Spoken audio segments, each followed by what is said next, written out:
mga ka-trending, welcome back to ZK Trend. Finale ng How to Spot a Red Flag, inilabas ang clip sa mangyayari. Love language ng matcha, dumbbell na dumbbell.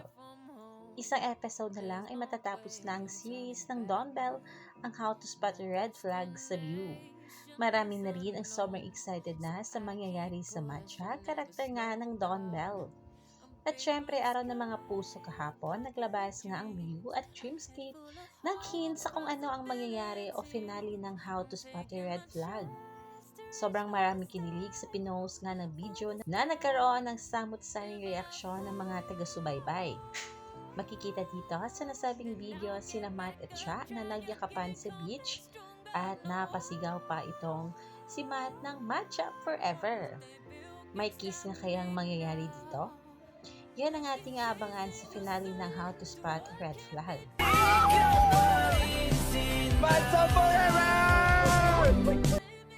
Samantala, love language ng matcha, dumbbell na dumbbell. Ito nga ang mga love language na inamin ni Dumbbell sa kanilang interview na love language rin ng matcha sa kanilang series.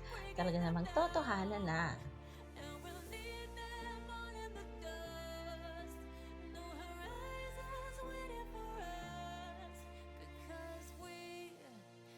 Yan lang muna ang pa-update natin ngayon mga kabablis. Hanggang dito na lang. Maraming salamat sa inyong patuloy na panonood.